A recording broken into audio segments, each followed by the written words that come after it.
ಹರೇ ಕೃಷ್ಣ. ಎಲ್ಲರೂ ಹೇಳಿ ಹರೇ ಕೃಷ್ಣ. ರಾಯಚೂರಿನ ಹೋರಾಟಗಾರರಿಗೆ ಆತ್ಮೀಯ ಸ್ವಾಗತ. ಹೋರಾಟಗಾರರು ಮೊದಲ ಹೋರಾಟಗಾರರು ಸ್ವಾಗತ ಹಾಗೂ ಧನ್ಯವಾದಗಳು. ಧರ್ಮಸ್ಥಳ ಗ್ರಾಮಾಭಿವೃದ್ಧಿ ಟ್ರಸ್ಟ್ಗಳಿಂದ ಈ ಒಂದು ಅದ್ಭುತವಾದಂತಹ ಶಿಬಿರವನ್ನು ಆಯೋಜಿಸಿದಂತಹ ಸಂಸ್ಥೆಗೆ ಹಾಗೂ ಕಾರ್ಯಕರ್ತರಿಗೆ ಹೃತ್ಪೂರ್ವಕ ಧನ್ಯವಾದಗಳು. ಸಮಯಕ್ಕೆ ಶ್ರಮ ಪಡ್ತಾ ಇದ್ದಾರೆ, ಹೋರಾಟ ಮಾಡ್ತಾ ಇದ್ದಾರೆ. ಬೆಳವಣಿಗೆಗೋಸ್ಕರ ಆಧ್ಯಾತ್ಮಿಕವಾಗಿ, ಸಾಮಾಜಿಕವಾಗಿ, ವೈಯಕ್ತಿಕವಾಗಿ ದಿವಸ ನಾವು ಸೇರಿದ್ದೇವೆ. ಈಗ ಹರಿಯ ನಾಮಸ್ಮರಣೆ ಮಾಡಲಿಕ್ಕೆ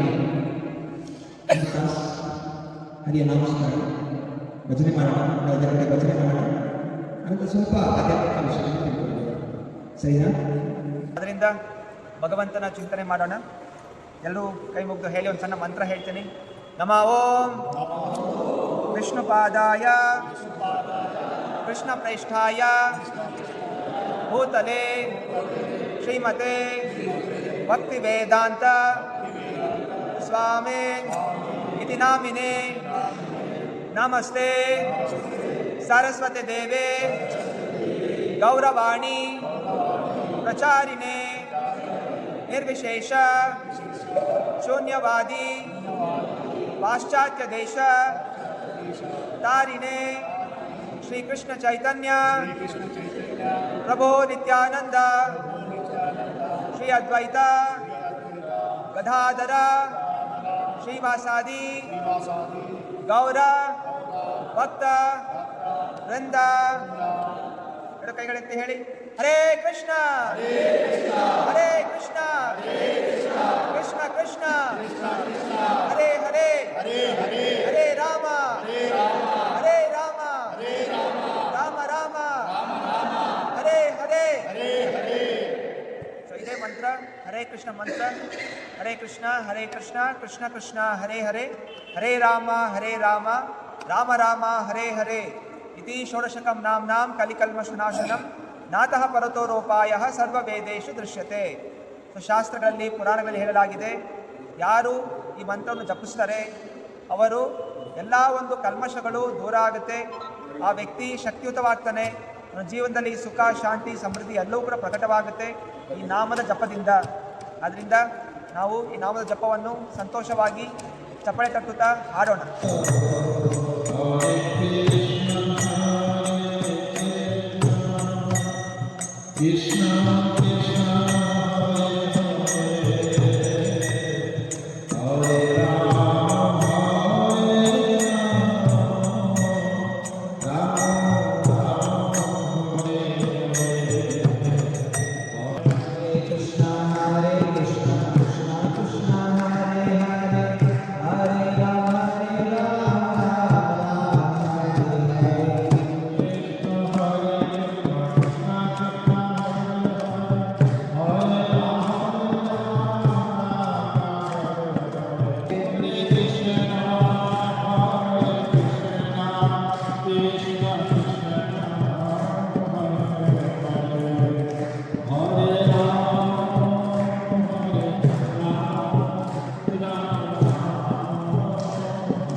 ನಷ್ಟಪ್ರಾಯೇಷು ಪದೇಷು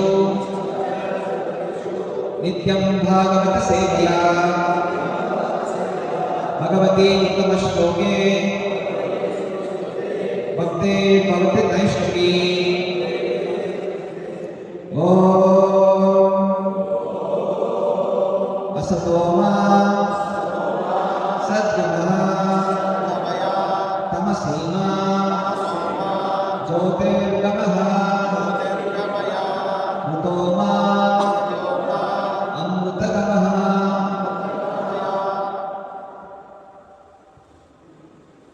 ಈ ಒಂದು ಶ್ಲೋಕ ಬಹುಶಃ ಅನೇಕರು ಕೇಳಿದ್ದೀರಿ. ಈ ಶ್ಲೋಕದ ಅರ್ಥ ಅಸತೋಮ. ಅಸತೋಮ ಅಂತ ಹೇಳಿದ್ರೆ ಅಶಾಶ್ವತವಾದ. ಯಾವುದು ಅಶಾಶ್ವತ ಇದೆ? ಯಾವುದು ಅಶಾಶ್ವತ? ಪ್ರಾಣ ಅಶಾಶ್ವತ. ತಪ್ಪಳಕ್ಕೆ ಅವರಿಗೋಸ್ಕರ ಪ್ರಾಣ ಅಶಾಶ್ವತ. ಇನ್ನೇನಾದರೂ ಅಶಾಶ್ವತವಾಗಿದೆ? ಅಶಾಶ್ವತವಾದ ಇನ್ನೇನಿದೆ? ಈ ಬಿಲ್ಡಿಂಗ್ ಶಾಶ್ವತನಾ? ಶಾಶ್ವತನಾ? ಅಶಾಶ್ವತ ಅಲ್ವಾ? ಬಿಲ್ಡಿಂಗ್ ಕೂಡ ಅಶಾಶ್ವತ.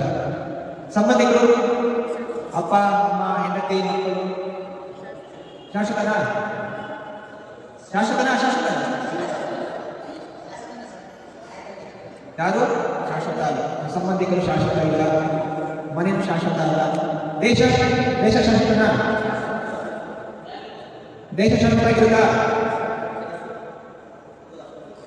ದೇಶದ ರಾಜರು ಶಾಶ್ವತವಾಗಿದ್ದಾರ? ದೇಶದ ಮಂತ್ರಿ ಶಾಶ್ವತವಾಗಿದ್ದಾನ? ಬಡವ ಶಾಶ್ವತನಾಗಿದ್ದಾನ?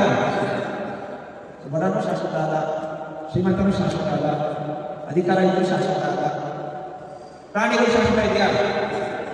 ಯಾರು? ಇದೇ ಶ್ಲೋಕ ಹೇಳ್ತಾ ಇದೆ. ಈ ಅಶಾಶ್ವತವಾದಂತಹ ಏನೆಲ್ಲ ವಸ್ತುಗಳು ಹೇಳಿದ್ರಿ, ಅದ್ರ ಮೇಲೆ ನಮಗೆ ಚಿಂತನೆ ಜಾಸ್ತಿ. ನಾವೆಲ್ಲರೂ ಜನ ಏನಕ್ಕೋಸ್ಕರ ಪ್ರಯತ್ನ ಮಾಡ್ತಾ ಇದ್ದಾರೆ? ಹಣ ಬೇಕು, ದೊಡ್ಡ ಮನೆ ಬೇಕು, ಸಂಸಾರ ಜಾಸ್ತಿ ಆಗಿರಬೇಕು, ಸಂಸಾರ ಚೆನ್ನಾಗಿರಬೇಕು, ಅಪ್ಪ ಅಮ್ಮ ಚೆನ್ನಾಗಿರಬೇಕು, ಹೆಂಡತಿ ಮಕ್ಕಳು ಚೆನ್ನಾಗಿರಬೇಕು, ದೇಶ ಚೆನ್ನಾಗಿರಬೇಕು ಅಂತ ಎಲ್ಲರೂ ತುಂಬ ಪ್ರಯತ್ನ ಮಾಡ್ತಾರೆ. ಇದೆಲ್ಲವೂ ಅಶಾಶ್ವತವಾಗುತ್ತೆ. ಅಶಾಶ್ವತವಾಗಿರುವಂತಹ ವಸ್ತುಗಳಿಗೆ ಪ್ರಯತ್ನ ಮಾಡೋದಕ್ಕೆ ಏನಂತಾರೆ? ಮೂರ್ಖರು ಅಂತ. ಮೂರ್ಖರು ಅಶಾಶ್ವತವಾದಂತಹ ವಸ್ತುಗಳ ಹಿಂದೆ ಅತಿಯಾದ ಶ್ರಮ ಪಡ್ತಾರೆ. ಅದರಿಂದ ಶಾಸ್ತ್ರ ಹೇಳ್ತಾ ಇದೆ, ಅಸತೋಮ ಸದ್ಗಮ. ಅಸತ್ ಅಶಾಶ್ವತವಾಗಿರುವಂತಹ ವಸ್ತುಗಳನ್ನು ಬಿಟ್ಟು ಸದ್ಗಮ ಶಾಶ್ವತವಾಗಿರುವಂತಹ ವಸ್ತುಗಳ ಕಡೆ ಬರಲಿ. ಶಾಶ್ವತ ವಸ್ತುಗಳು ಕೂಡ ಇದೆ, ಎಲ್ಲೋ ಅಶಾಶ್ವತ ಅಲ್ಲ, ಶಾಶ್ವತವಾಗಿದೆ. ಅಂದರೆ ನಾವು ಯೋಗ್ಯತೆಗಳು ಅಶಾಶ್ವತವಿದೆ.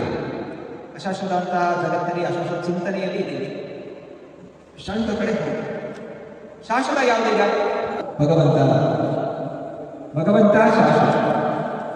ಅದಕ್ಕೆ ಭಗವಂತ ಅಂತ. ಭಗವಂತನಿಗೆ ಮುಟ್ಟಿಲ್ಲ, ಸಾಲಿಲ್ಲ, ಶಾಶ್ವತವಾದ. ಹಾಗೂ ಅವನ ಅಂಶಗಳು ನಾವು ಕೂಡ ಶಾಶ್ವತ. ನಾವು ಅಂದರೆ ಯಾರ ಬಗ್ಗೆ ಹೇಳ್ತಾ ಇದ್ದೀವಿ? ಈ ದೇಹದ ಒಳಗಿರುವಂತಹ ಆತ್ಮದ ಬಗ್ಗೆ. ಈ ದೇಹದ ಒಳಗೆ ಆತ್ಮ ಇದೆ. ಯಾರಿಗಾದ್ರೂ ಸಂದೇಹ ಇದೆಯಾ ದೇಹದಲ್ಲಿ ಆತ್ಮ ಇದೆ ಅಂತ?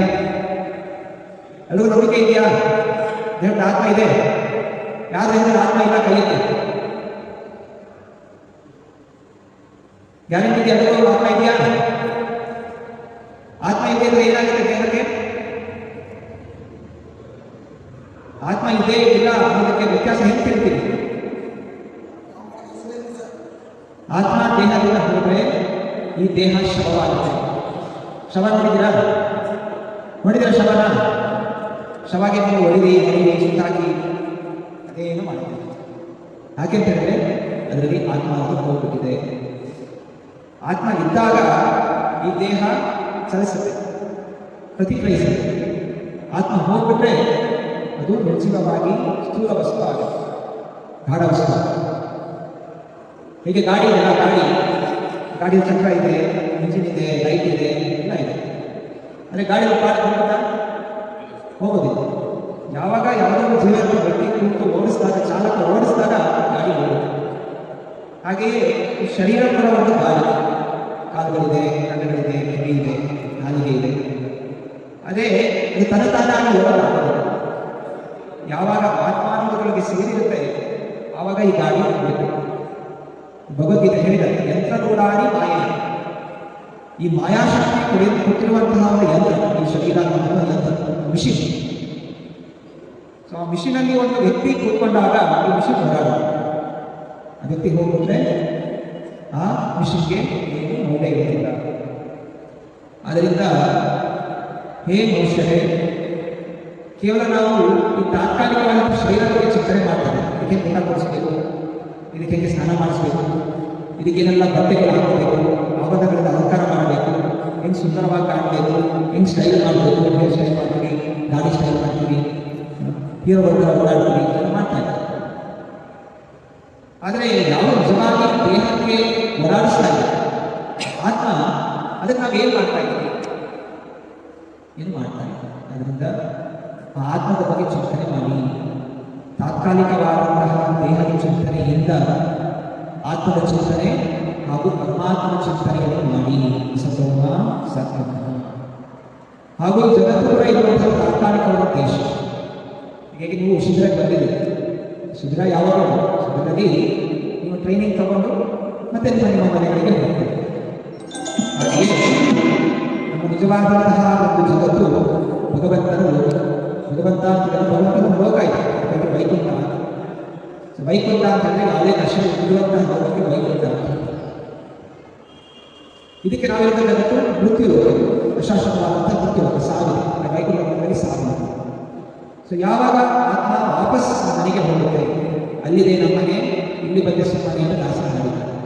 ನಮ್ಮ ನಿಜವಾದ ಮನೆಯನ್ನು ಬಿಟ್ಟು ನಾನೇ ಭಗವಂತ ಆಗಬೇಕು ಅಂತ ಪ್ರಯತ್ನ ಮಾಡಕ್ಕೆ ಹೋಗಿ ನಾವು ಈ ಜಗತ್ತನ್ನು ನಾವು ಹೇಗೆ ಭಗವಂತನ ಪ್ರಯತ್ನ ಮಾಡ್ತಾ ಇದ್ದೀವಿ? ಇದು ನನ್ನ ಶರೀರ, ಇದು ನನ್ನ ಪರಿವಾರ, ಇದು ನನ್ನ ಮನೆ, ನನ್ನ ಊರು, ನನ್ನ ರಾಜ್ಯ, ನನ್ನ ದೇಶ, ನಂದೊಂದು ಯಾವುದೇ ಇಲ್ಲ. ಅರೆ ಎಲ್ಲೋ ನಂದು ಅಂತ ಕಮಿಸ್ಕೊಳ್ಳೋಕೆ ಪ್ರಯತ್ನ ಮಾಡ್ತಾರೆ. ಅದರಿಂದ ಈ ಚಿಂತನೆಯಿಂದ ಹೊರಗೆ ಬಂದು ಭಗವಂತ ನೀನೇ ಒಡೆಯ, ನೀನೇ ಸ್ವಾಮಿ, ನಾನು ನಿನ್ನ ದಾಸ, ನಿನ್ನ ಸೇವಕ, ನನ್ನನ್ನು ನಿನ್ನ ಸೇವೆಗಿಟ್ಟುಕೋ ಅಂತ ಚಿಂತನೆ ಸತೋಮ ಸತ್ಯಮ. ಸೊ ಯಾವಾಗ ನಾವು ಚಿಂತನೆಯಲ್ಲಿ ಹೋಗ್ತೀವಿ, ಒಂದು ದಿವಸ ಈ ದೇಹ ನಾಶ ಮಾಡಿದಾಗ ಆತ್ಮ ಏನಾಗುತ್ತೆ? ಆತ್ಮ ಇನ್ನೊಂದು ದೇಹವನ್ನು ಪ್ರವೇಶ ಮಾಡುತ್ತೆ. ಶಾಶ್ವತ ಹೇಗೆ ಗಾಡಿ ರಿಪೇರ್ ಆಗಿದ್ರೆ ಗಾಡಿ ರಿಪೇರ್ ಗಾಡಿ ಕೊಡಬೇಕು, ಹಾಗೆ ಜೀವಾತ್ಮ ಈ ಗಾಡಿ ಕೆಲಸ ಮಾಡದೇ ಇದ್ದಾಗ ಇನ್ನೊಂದು ಗಾಡಿ ಕೊಡಬೇಕು. ಇದು ಮನುಷ್ಯ ಗಾಡಿ ಇರ್ಬೋದು, ಪ್ರಾಣಿ, ಪಕ್ಷಿ, ಗಿಡ, ಮರ, 84 ಲಕ್ಷ ಗಾಡಿಗಳು, ಯೋನಿಗಳು, 84 ಲಕ್ಷ ಯೋನಿಗಳಲ್ಲಿ ಆತ್ಮವು ತಿರುಗ್ತಾರೆ. ಆದರೆ ಯಾವಾಗ ಒಬ್ಬ ವ್ಯಕ್ತಿ ಪರಮಾತ್ಮನ ಚಿಂತನೆ ಮಾಡ್ತಾನೆ, ಆತ್ಮದ ಬಗ್ಗೆ ಚಿಂತನೆ ಮಾಡ್ತಾನೆ, ಆಗ ಏನಾಗುತ್ತೆ? ಆ ಆತ್ಮ ವಾಪಸ್ ಭಗವಂತ ಹೋಗುತ್ತೆ. ಅಲ್ಲಿ ಅದು ಸುಖವಾಗಿ. ಅದಕ್ಕೆ ಈ ಶರೀರ ಸಿದ್ಧವಾಗಿದೆ. ಮನುಷ್ಯ ಶರೀರದಲ್ಲಿ ನಮ್ಮ ನಾಲಿಗೆಯಿಂದ ಭಗವಂತ ನಾಮಸ್ಮರಣೆ ಮಾಡಬಹುದು. ಬೇರೆ ಗಾಡಿಗಳು ಮಾಡಲಿಕ್ಕಾಗಲ್ಲ. ಈಗ ನಾಯಿ ಬಿಟ್ಟು ಕರ್ಕೊಂಡು ಭಜನೆ ಮಾಡುತ್ತಾ. ಅದರಿಂದ ಮನುಷ್ಯ ಜನ್ಮ ಶ್ರೇಷ್ಠವಾದ ಜನ್ಮ ಅಂತ ಹೇಳಲಾಗಿದೆ. ಯಾಕೋಸ್ಕರ ಈ ಒಂದು ಜನ್ಮದಲ್ಲಿ ನಾವು ಭಗವಂತನ ಚಿಂತನೆ ಮಾಡ್ತಾ ಈ ಸಂಸಾರ ಚಕ್ರದ ಬಿಡುಗಡೆ ಆಗುತ್ತೆ. ಸಂಸಾರದ ಚಕ್ರ ಏನು? ಹುಟ್ಟು, ಸಾವು, ಕಾಯಿಲೆಗಳು ಮತ್ತು ವೃದ್ಧಾಪ್ಯ.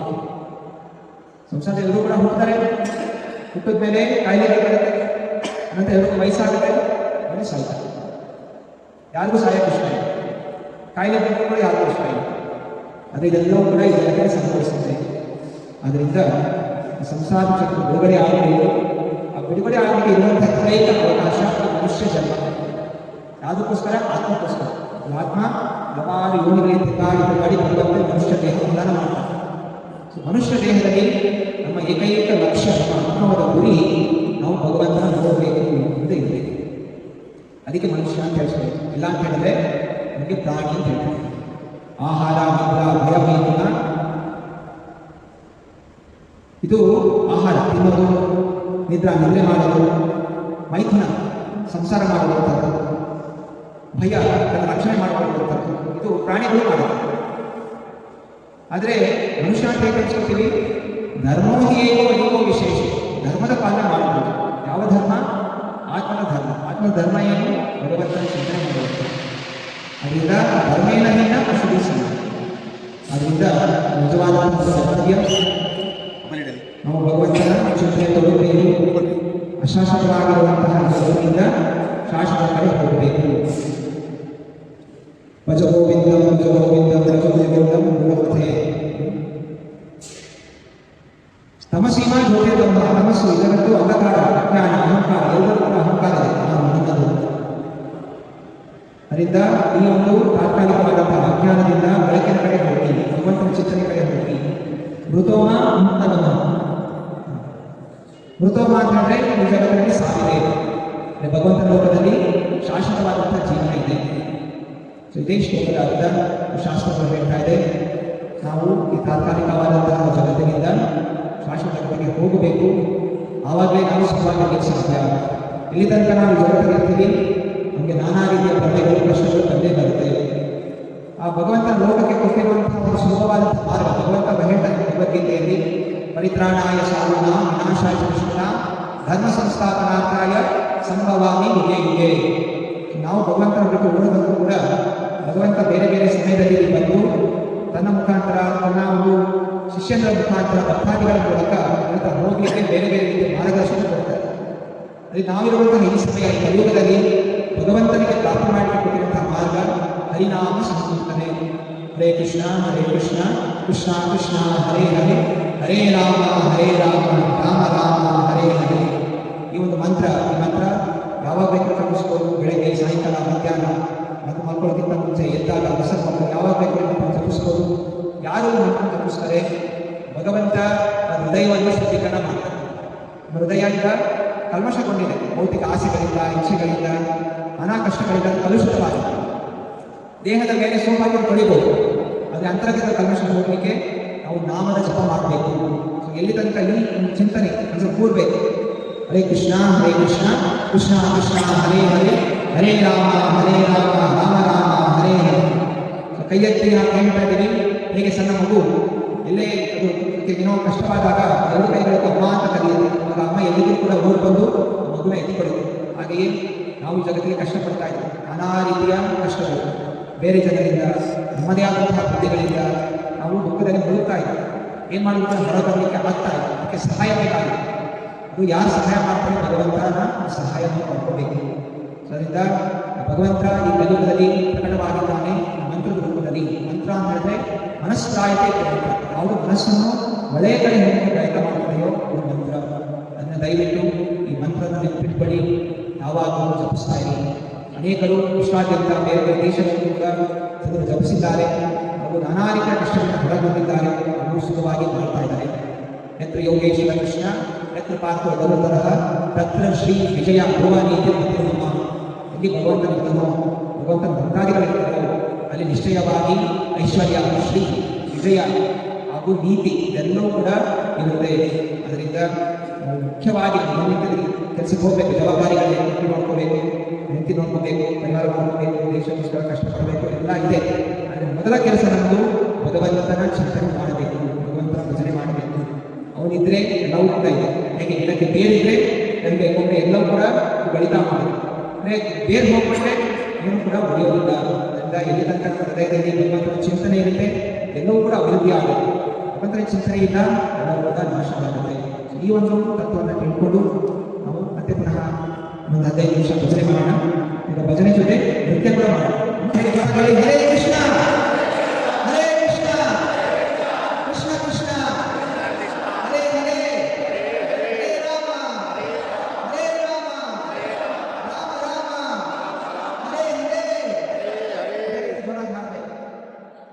Hare Krishna Krishna Krishna Hare Hare, Hare Rama Hare Krishna Krishna Krishna Hare Hare, Hare Rama Ram Ram Hare Hare.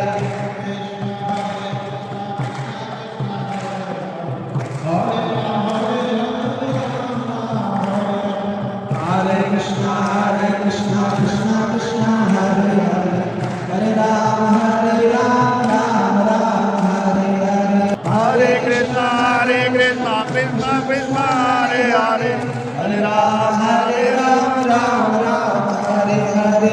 Ragupati Rama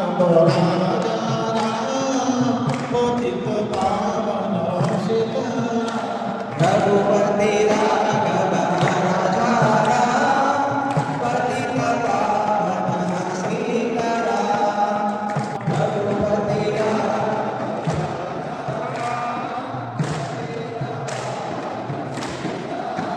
Hare Krishna, Hare Krishna, Krishna Krishna, Hare Hare, Hare Rama, Hare Rama, Rama Rama, Hare Hare, Hare Krishna, Hare Krishna, Krishna Krishna, Hare Hare Rama, Hare Rama, Rama Rama, Hare Hare.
ಹೇ ಕೃಷ್ಣ ಕರುಣಾ ಸಿಂಧು ದಯವಿಟ್ಟು ನಿಮ್ಮ ಈ ಹೋರಾಟದಲ್ಲಿ ವಿಜಯ ಆಗುವ ಹಾಗೆ ಆಶೀರ್ವದಿಸಿ ಗೊತ್ತಿದ್ದೋ ಗೊತ್ತಿದೆಯೋ ನಾನು ತಪ್ಪನ್ನು ಮಾಡಿರುತ್ತೇವೆ ಇನ್ನು ಮುಂದೆ ಯಾವುದೇ ತಪ್ಪುಗಳು ಮಾಡದಿರುವ ಹಾಗೆ ನಮ್ಮನ್ನು ರಕ್ಷಿಸು ನಿಮ್ಮ ಕೈ ಹಿಡಿದು ನಡೆಸು ನಾವು ನಿಮ್ಮ ಪಾದಗಳ ಆಶಯವನ್ನು ನೋಡುತ್ತೇವೆ ಹರೇ ಕೃಷ್ಣ